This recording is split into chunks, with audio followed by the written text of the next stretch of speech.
Step 3. Skillful speech. Think how often you say to yourself, "If only I hadn't said that," or something like, "When I saw the look on her face, I knew that what I said had hurt her feelings." Wrong speech causes us many problems. We lie and then get caught in it. We say something nasty about a co-worker and get him into trouble. We speak inconsiderately and offend a client or friend. We spend a whole day in meaningless chatter and get nothing done. These bad habits of speech are not new.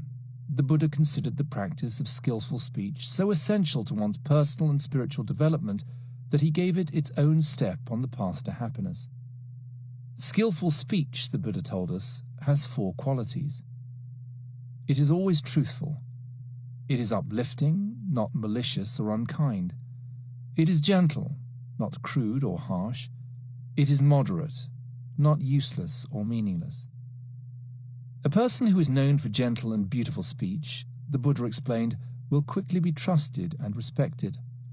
Such a person enjoys a calm and peaceful state of mind and is able to interact with others lovingly. Have you noticed, for instance, that people tend to speak to us as they have heard us speak? If we are known to exaggerate or to lie, others find it easier to lie to us. If we habitually malign others, people find it easier to speak harshly of us. The converse is also true. If we are known for truthfulness, our words are more readily believed. If we have a reputation for discretion, others find it harder to spread gossip about us. If our speech is always kind and gentle, others feel embarrassed to swear or speak crudely in our presence.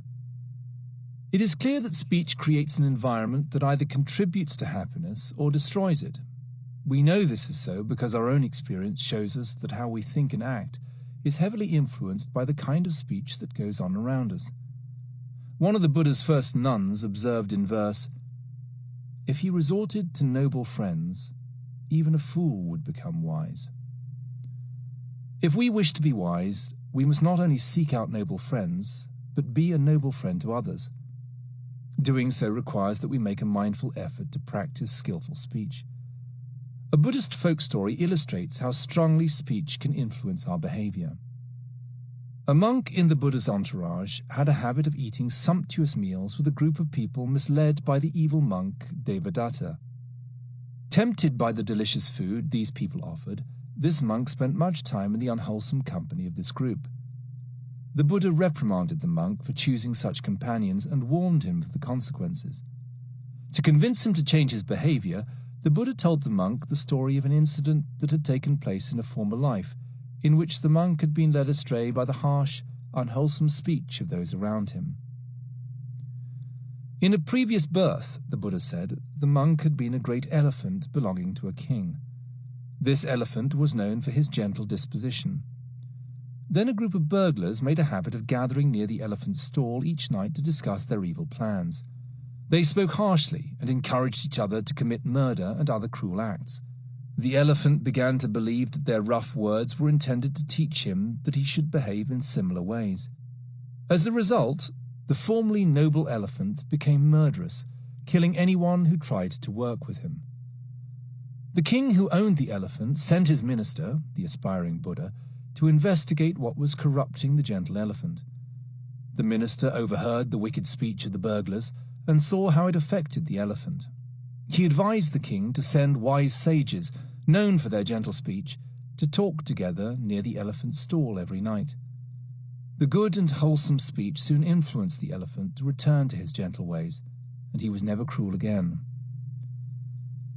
Skillful speech can improve your life in many ways. Just imagine never having to regret anything you say. That would release many of us from a heavy burden. Let's look more closely at the 4 qualities of skillful speech and explore how they might help us along the path to happiness. Speak the truth. The first quality of skillful speech is that it is always truthful. Never lie, the Buddha told us, whether for your own advantage, for someone else's advantage, or for any advantage whatsoever. The Buddha summed up the guidelines for truth-telling this way. When someone is questioned as a witness thus, "So, good man, tell what you know," knowing, he says, "I know," Not knowing, he says, I do not know. Not seeing, he says, I do not see. Or seeing, he says, I see. He does not in full awareness speak falsehood for his own ends, or another's ends, or for some trifling worldly end. Occasionally we may be asked a question to which a response of silence indicates a particular answer. If our silence would convey a lie, then we must speak. For example, a police investigator at the scene of a crime asks a crowd of onlookers whether they saw anything.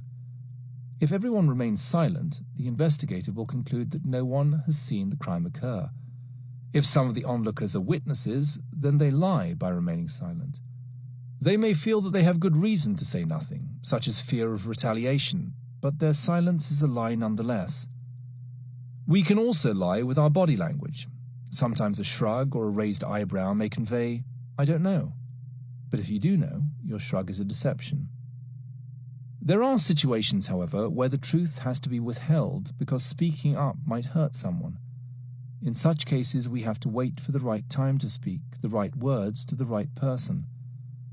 The Buddha himself frequently resorted to silence when his answering a question would cause someone harm. Once a man asked the Buddha whether there is life after death.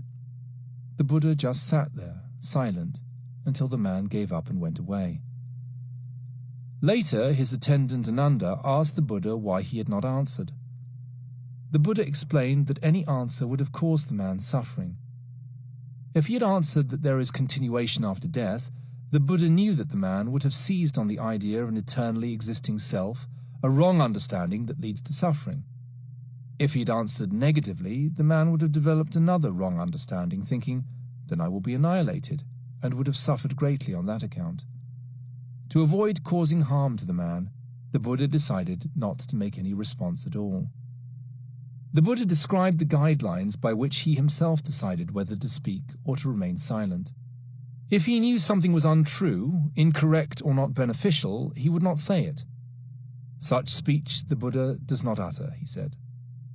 If he knew that something was true, correct, and beneficial, then the Buddha knows the time to use such speech. When his words were true, correct, beneficial, and timely, the Buddha spoke regardless of whether his words would be unwelcome and disagreeable to others, or welcome and agreeable to others. Deeply compassionate and fully focused on people's well-being, the Buddha never spoke only to be a people-pleaser. We can learn much from his example. When I am tempted to speak words that do not meet the Buddha's guidelines, I remind myself that I gain nothing by speaking, nor does anyone else gain, and nobody loses by my keeping quiet. For example, let's say I'm talking with friends, one of whom is monopolizing the conversation. I have something to say, and I feel impatient to say it. I have reflected on what I want to say and know it is true as to past events, correct as to current facts, and that it would benefit the listeners. If I blurt it out now, however, I may offend the speaker. Thus it is not timely. So I remind myself that I do not gain if I speak in an untimely way.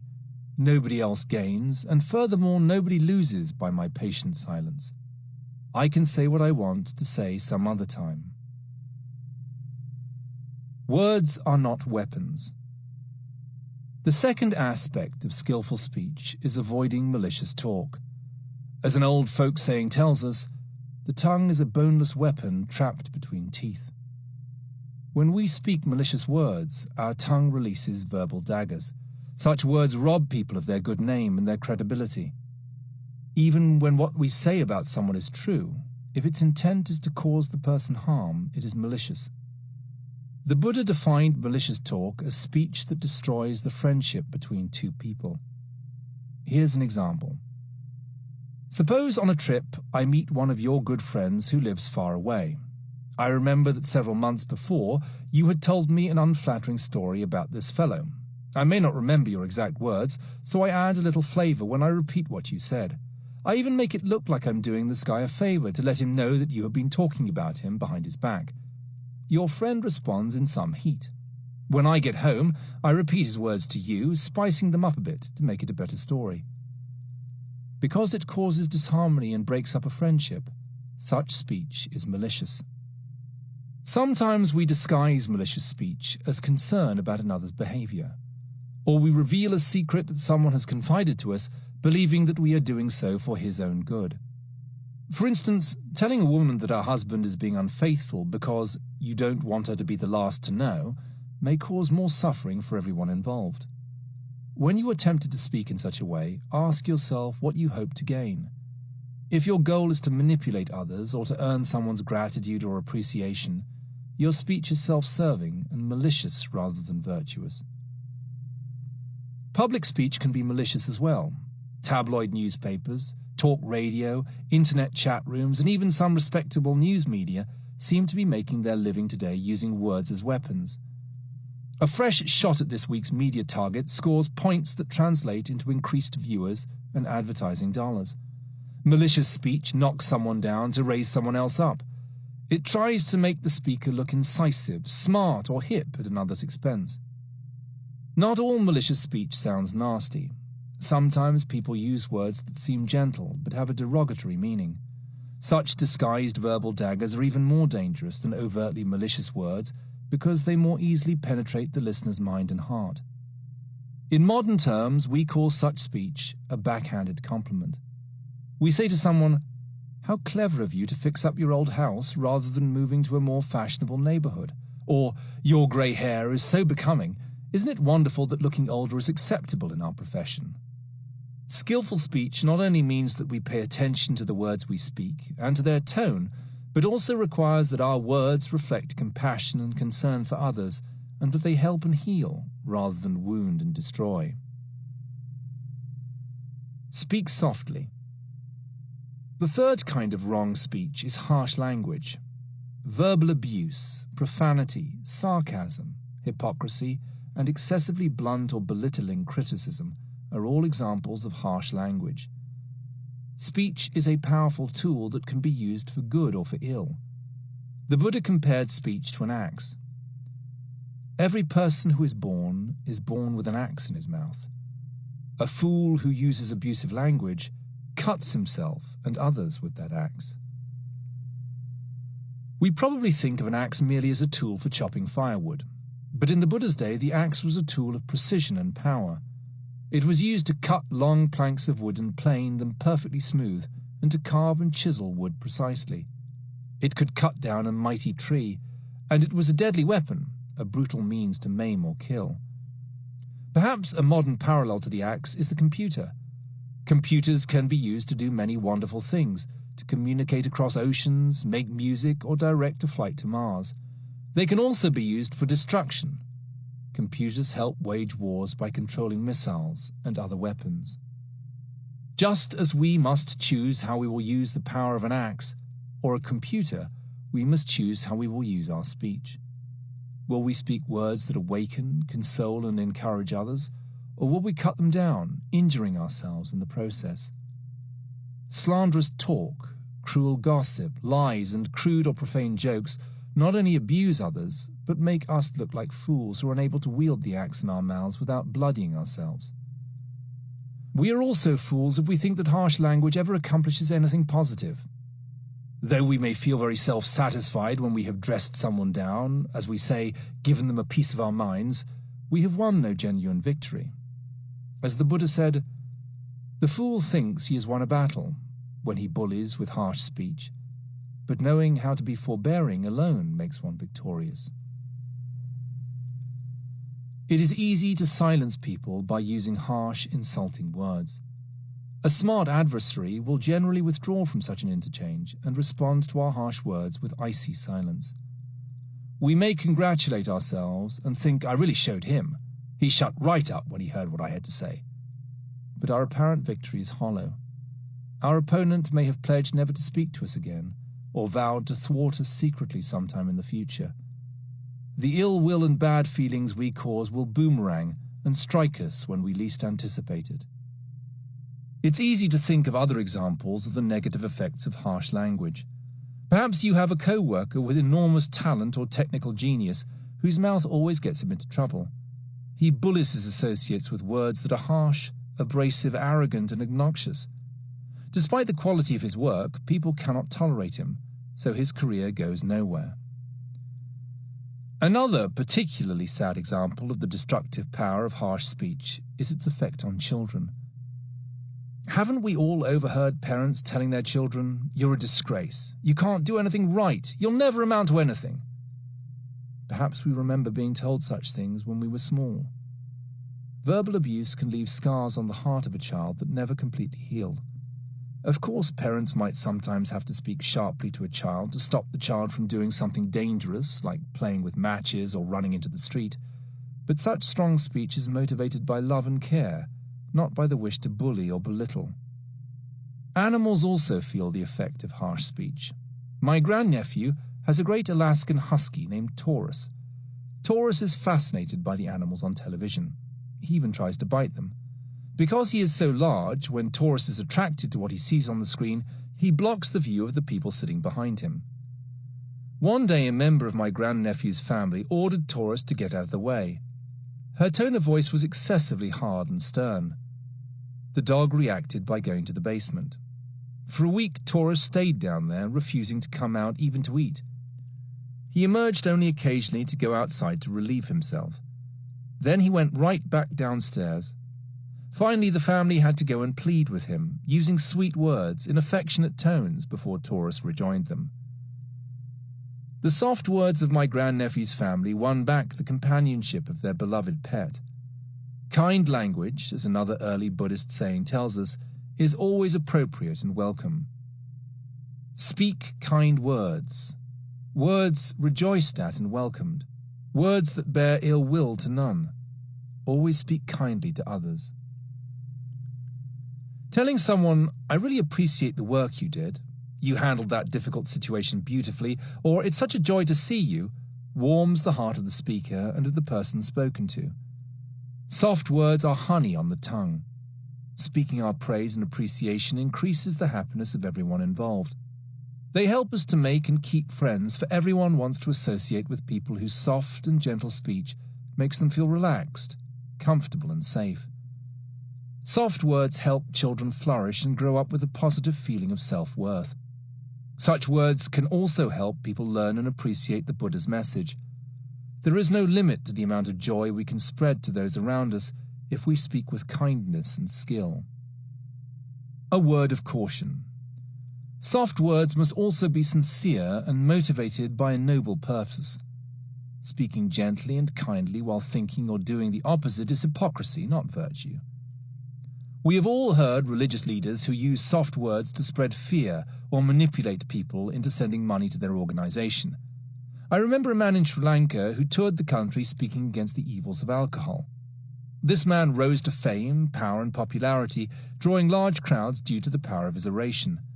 He galvanized the campaign to close the bars, shut down the breweries, and end the sale of liquor. One hot summer day, during one of his powerful speeches, the man carelessly whipped off his jacket. A small bottle of alcohol fell from an inside pocket and hit the floor of the stage. That was the end of the prohibition campaign and of this man's public career. Even though what the man was saying about the poison of alcohol was true, once people saw the poison of this man's hypocrisy, they could no longer buy his message. Avoid useless chatter. The fourth type of wrong speech is gossip, which the Buddha described as foolish or meaningless talk.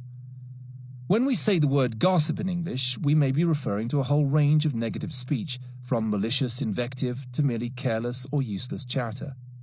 All such speech is considered wrong according to the Buddha's teachings. Gossip about other people is a problem regardless of whether what we say about someone else is true. After all, if 3 people relate a story about a 4th person, each story will be different. Human nature is such that we tend to believe whatever we hear first, even though it is just one person's version. It may be based on the truth, but gossip will embellish and exaggerate it. Gossip leads to quarrels and misunderstandings. It can break up relationships. In the most serious cases, it can lead to lawsuits for libel or defamation. In the Buddha's time, the power of gossip toppled a great confederacy. The Lichavi people were a proud, free clan, one of the most powerful and important members of a strong confederacy of 8 clans. Their capital city was the capital of the confederacy. An ambitious ruler, King Ajatasattu, the principal supporter of the evil monk Devadatta, planned to invade and defeat the Lichavi people. The king asked the Buddha his opinion of his plan to invade. The Buddha spoke of the harmony in which the Lichavi people lived and told the king, "You cannot invade them so long as they remain unified and harmonious." The king postponed his attack and pondered the Buddha's statement. Then King Ajatasattu came up with a simple and devious plan. He instructed his prime minister to whisper something into the ear of a Lichavi man. The prime minister went up to one of the Lichavi men and whispered emphatically, "There is rice in a paddy seed." It was a trivial, meaningless statement. Everyone knew that rice can be found in a paddy seed.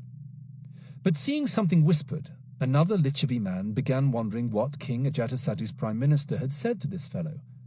When he asked the man what had been said, the man repeated the statement about the paddy seed. Hearing this, the second Lichavi man thought, "This guy is hiding the truth. He doesn't trust me. He fabricated this silly statement about the paddy seed to deceive me." Filled with suspicion, he told another Lichavi clansman that the man had been whispering with the prime minister.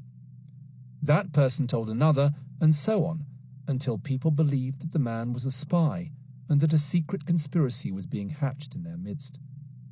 Peace was shattered. Accusations and arguments arose among the Lichavi people, and fighting broke out among the leading families. With his enemy in disarray, King Ajatasattu invaded the Lichavi people, and his troops conquered them easily. He then went on to conquer the rest of the confederacy. I don't need such accounts to convince myself that gossip is harmful. I have experienced myself how damaging gossip can be. It seems that whenever someone tries to do something for the good of society, some people feel opposed to that effort. Maybe they feel insecure or jealous of another's success. Rumors are their weapons. They do not have to come forth and provide any evidence. They can whisper insinuations and rely upon other people's willingness to engage in careless talk to do their dirty work. When we were first trying to raise funds to build our centre, some people spread rumours about the Bhavana Society. People said that I was bilking donors, intending to use the funds we collected to start a shady business for profit. Unsigned letters were sent to key people telling them not to contribute. The gossip was started maliciously, but it was spread by people who simply did not know the truth. The Buddhist community in the city in which I lived, which had initially been supportive, became divided. Fortunately, those who opposed the building of the Bhavana Society could not find any real faults to magnify, or they would have completely destroyed our efforts. So long as people are willing to believe whatever they hear and repeat things carelessly, rumours will circulate. Once, an American member of the board of directors of the Bhavana Society travelled to Sri Lanka. While there, he joined a group of meditation practitioners from various countries, and they spent an evening talking together about meditation centres in various places. Someone mentioned the Bhavana Society in this gathering, and a woman explained, "Oh, that's the centre where they have that tea ceremony in the evenings." When our board member protested, the lady insisted that she knew her statement to be true. Finally, our member said, "Well, I have known Bhante Gunaratana since 1971 and have been involved with the Bhavana Society since its inception. I know there is no tea ceremony there." If someone who knew the truth had not been present, no one would have been able to contradict the woman's statement. Perhaps others would have added further untrue comments and maybe even hurtful things. That is how gossip gets started and how it damages people and institutions. If we hear someone gossip or say something damaging, we have two choices. Either we end the conversation or we discourage the person from speaking negatively, as our board member did in this case. But there's an even more radical and powerful message in the Buddha's teaching that we abstain from gossip. It is that all unnecessary speech is harmful. Many of us spend a great deal of time chattering about the food we ate several days or months ago, or trying to remember the details of some silly movie or TV show that we saw. We waste even more time saying things simply to make others laugh. This kind of talk does not lead to any deepening of wisdom. When we consider how short human life is and how easily it can be snatched away by accident or illness, do we really want to waste our precious time distracting ourselves with idle chit-chat? Someone whose hair is on fire must urgently try to put it out. Likewise, we must arouse our spiritual urgency to free ourselves from the burning of negative mind states, rather than wasting our time on gossip. Now, it's true that some seemingly idle or silly talk may actually serve an important purpose. Sometimes we must speak soft, meaningless words to comfort someone or to bond lovingly with our children. All mindful speech motivated by love and compassion is an acceptable part of skillful speech. The test is to stop and ask ourselves before we speak, is it true? Is it kind? Is it beneficial? Does it harm anyone? Is this the right time to say something?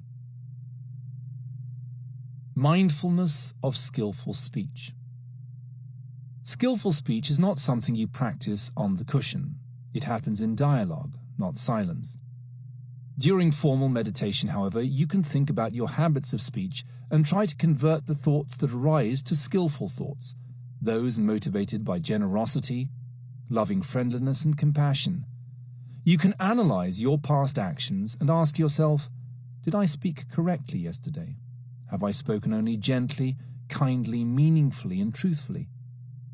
If you find that you have erred in some way, you can pledge to improve your mindfulness of skillful speech.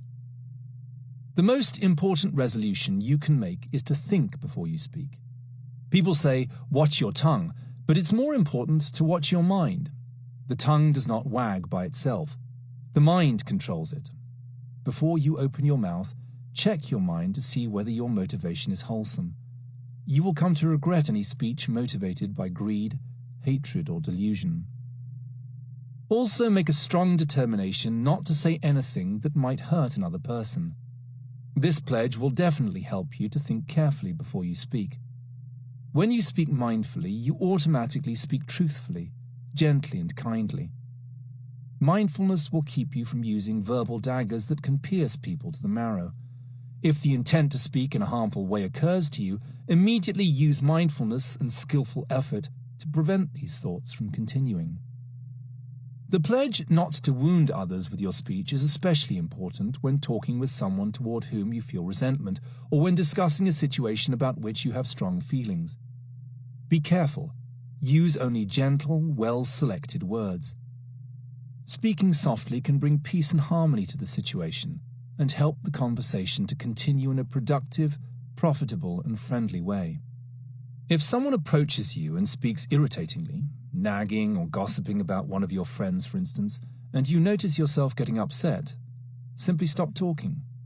Remind yourself silently, I must not be reactive. I must not fall into the same lack of mindfulness as this person. This conversation is not going anywhere. I choose to engage only in meaningful conversation. In many cases, the other person will respond to your silence by stopping the irritating talk. You can use the pause that follows to turn the conversation in a better direction. Actually, as someone following the Buddha's path, the moment you know that a conversation is heading in the wrong direction, you should take responsibility for putting it back on track. It is so easy to get carried away with emotional talk and start shouting. A shouting match causes unhappiness to everyone involved.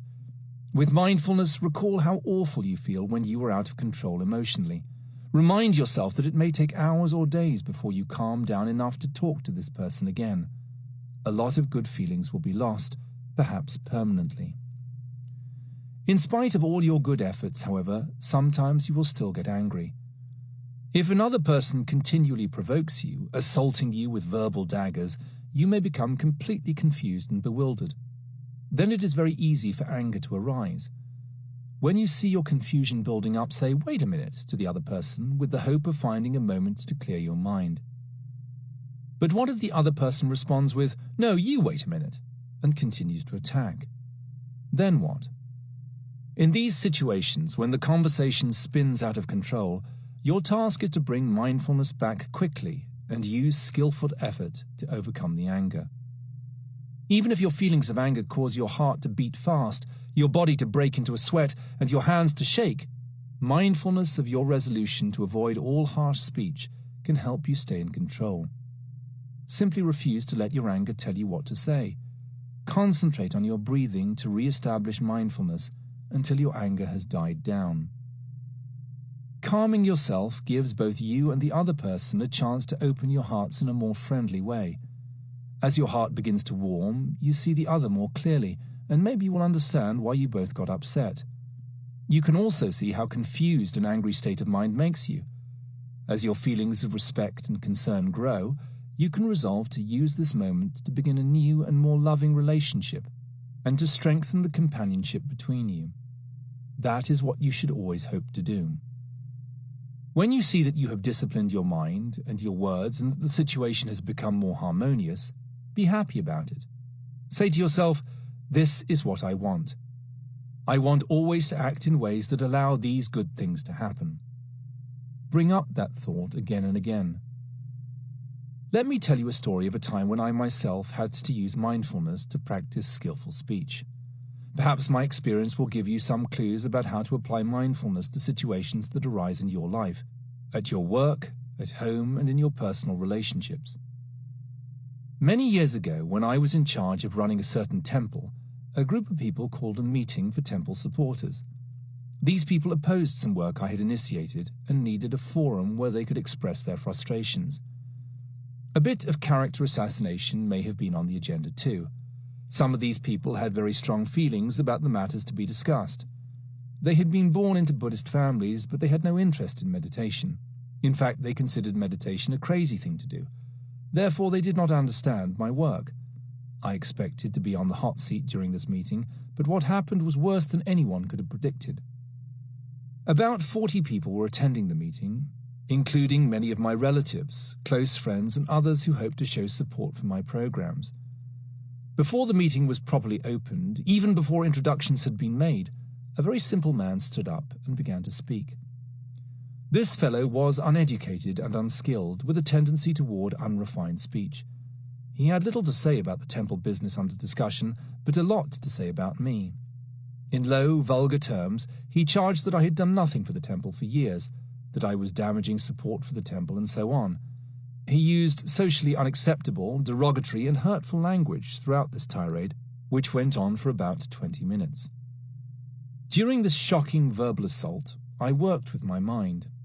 To prevent anger from arising, I reasoned with myself. I could see that the man was in a disturbed state, and I thought to myself, I know this man to have a peaceful nature. We have a good relationship. He must have been poisoned by someone else who feels strongly about these matters to say such things. As the man continued to speak, I reflected that I had had many opportunities for spiritual and cultural development that this man lacked.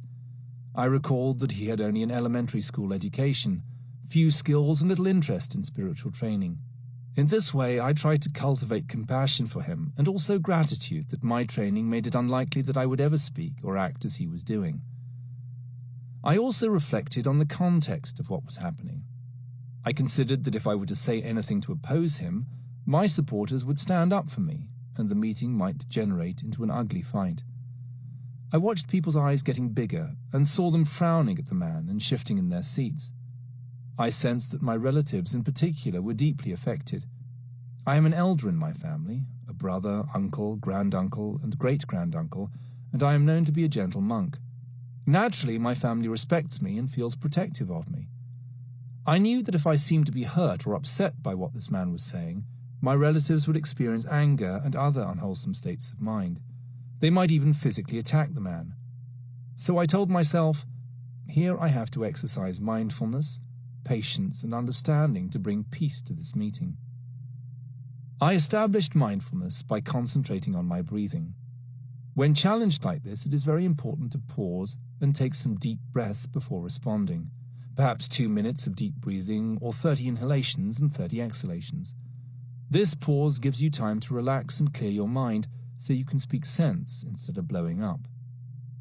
Finally, the man seemed to have exhausted himself and stopped talking. Everybody was tense. They all looked at me. In a quiet voice, I said, "This gentleman has been a friend of mine.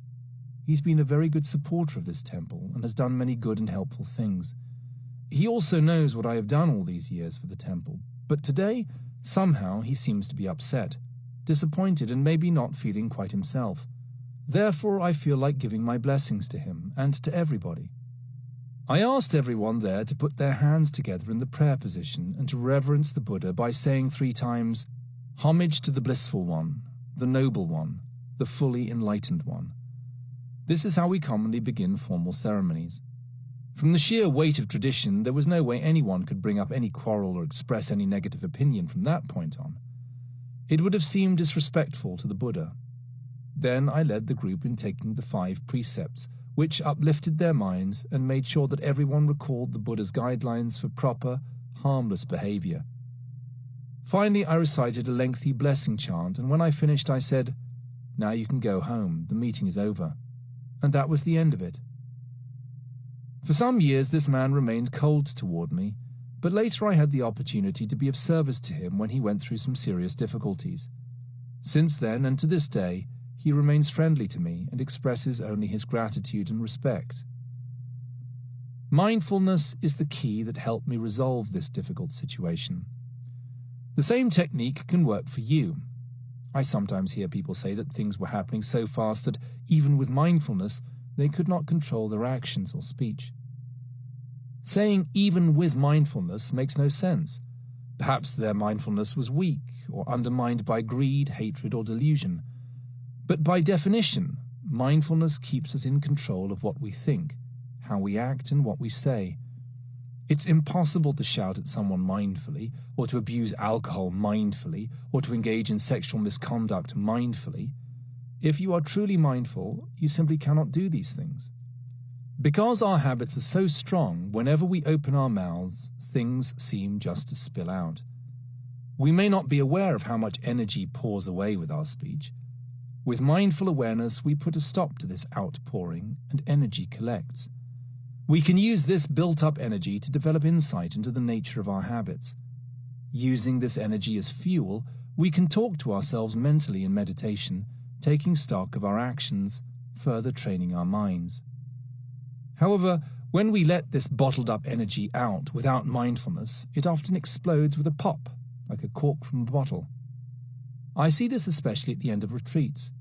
A few moments before, a perfectly silent group of people was sitting still or moving slowly and quietly. Then the noble silence of the retreat ends, and a roar of babbling conversation breaks out. This flood of talk goes on for an hour or two until all the built-up energy has dissipated.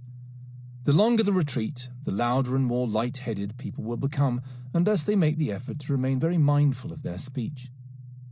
The only antidote for wrong speech is a strong dose of mindfulness, not just during retreats or when you are in a challenging or difficult situation, but for your whole life.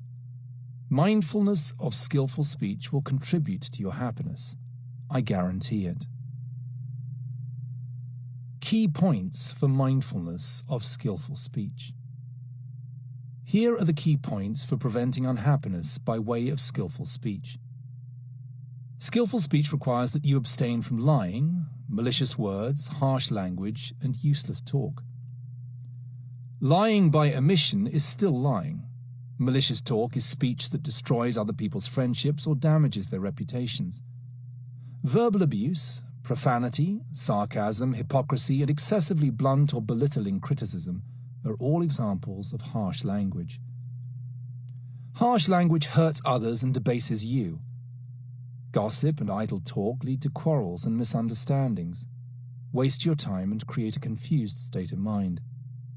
All unnecessary speech not motivated by generosity, loving friendliness, and compassion is harmful. The test of skillful speech is to stop and ask yourself before you speak, is it true? Is it kind? Is it beneficial? Does it harm anyone? Is this the right time to say something? Using mindfulness to strengthen your resolution to say nothing hurtful and to use only soft, well-chosen words can bring harmony to any difficult situation.